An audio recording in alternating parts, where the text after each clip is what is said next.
अहमदनगर शहरामध्ये गणेश उत्सवाला उत्साहात आणि भक्तिभावाने सुरुवात झाली असून झोपडी कॅन्टीन या ठिकाणी श्रीयोग प्रतिष्ठानच्या वतीने माजी महापौर अभिषेक कळमकर यांच्या हस्ते श्री गणेशाची महाआरती करून प्राणप्रतिष्ठापना करण्यात आली।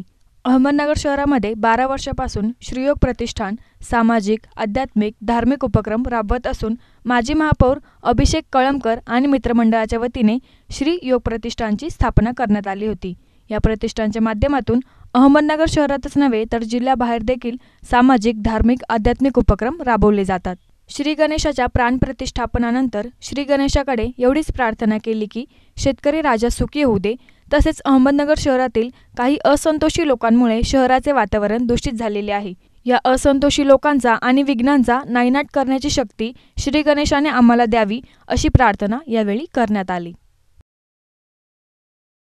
या गणेश उत्सवाच्या नगर शहरामध्ये याही वर्षी आपण अतिशय थाटामाटात श्रीयोग प्रतिष्ठाननी गणेशाची स्थापना केलेली आहे।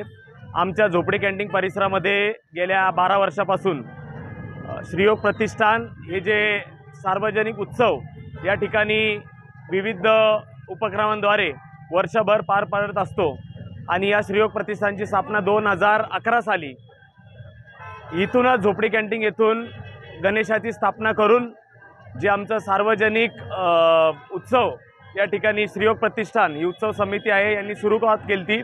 याचे संस्थापक मी आणि माझे मित्र आम्ही या ठिकाणी 12 वर्षापूर्वी केली ती आणि 12 वर्षापासून विविध या परिसरातील सर्वसामान्यांच्या आशीर्वादामुळे आपण हे 12 वर्षे अतिशय आनंदी आणि उत्सवात आणि थाटात या ठिकाणी संपन्न केले।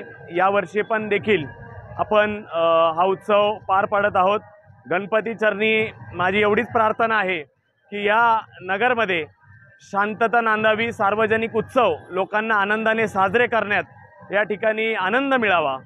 जे पण लोक विघ्न संतोषी आहेत, जे पण लोक या ठिकाणी अडथळे आणतात सार्वजनिक उत्सवामध्ये, त्यांना सांगू इच्छितो की या वर्षी मी गणपती चरणी एकच प्रार्थना केलेली आहे की या सगळ्या गोष्टींना आळा घालण्यासाठी गणपती बाप्पांनी आमच्या सर्वांवर कृपा आशीर्वाद करावी आणि मला ताकद द्यावी की या सगळ्या वाईट प्रवृत्तींविरुद्ध या वर्षी मी या ठिकाणी आम्हाला ताकद दिल्यानंतर मी प्रार्थना केलेली आहे की निश्चित प्रकारे या वाईट प्रवृत्तींचा विनाश आपल्याला करायचा आहे आणि या नगरमध्ये आपल्याला शांततेच्या मार्गाने आपल्याला उत्सवाचे प्रत्येक नागरिकाला या ठिकाणी आनंद व्यक्त करता यावा, प्रत्येक नागरिकाला चांगल्या पद्धतीचं नगर जगण्यासाठी मिळावं यासाठी आम्ही कटिबद्ध राहू असं एवढा या गणपतीच्या चरणी प्रार्थना करून सर्वांनाच आपल्याला नगरकरांना गणपतीच्या या उत्सवाच्या खूप खूप शुभेच्छा देतो।